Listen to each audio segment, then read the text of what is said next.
as Donald Trump's parting gift. When he signed the massive $2 trillion COVID relief and government funding bill last month, he triggered a countdown for U.S. intelligence agencies to tell Congress what they know about UFOs. The Director of National Intelligence and the Secretary of Defense have just under 6 months to give an unclassified report. Joining us now is Doug Wilson, Chief Investigator of all domestic cases at Mutual UFO Network. Doug, it's great to speak with you. I feel like anytime the government declassifies any information, we just get a lot of papers with black lines redacting almost everything.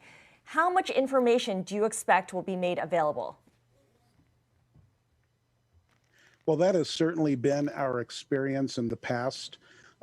Lots of redaction that really makes the documents all but useless.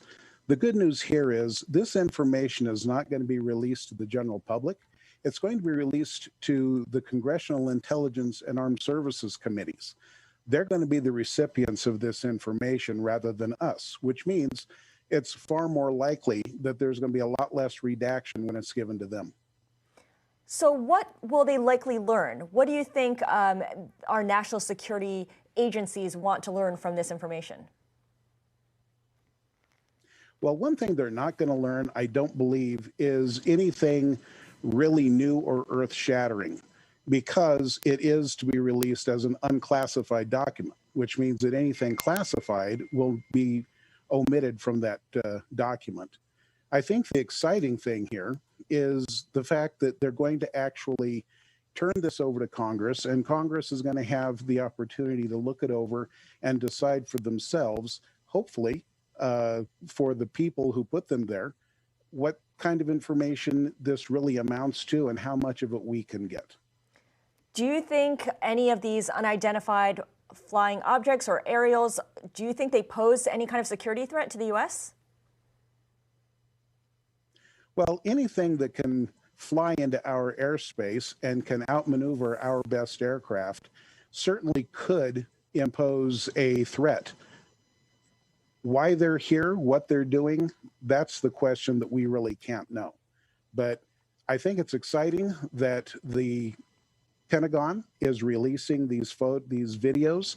They're releasing information about how they're interacting now with other groups of people to find out more about what's behind the UFOs.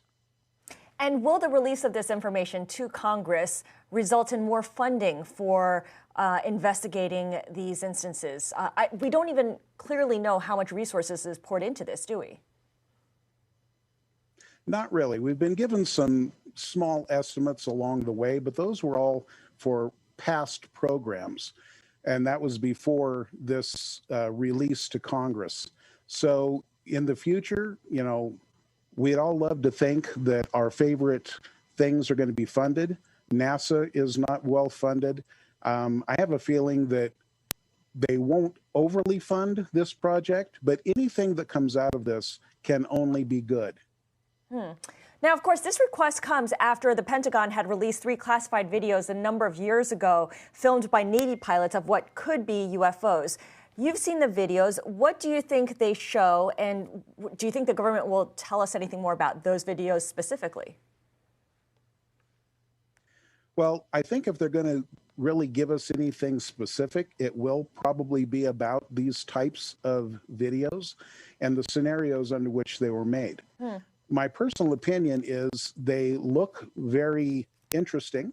They don't look dissimilar from a lot of the footage that MUFON has gathered. Right. And so I'm very hopeful.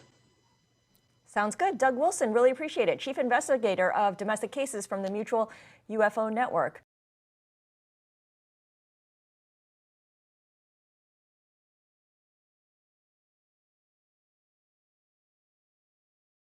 The biggest stories the moment they happen from around the globe. Subscribe to Bloomberg Quicktake now for insight in an instant.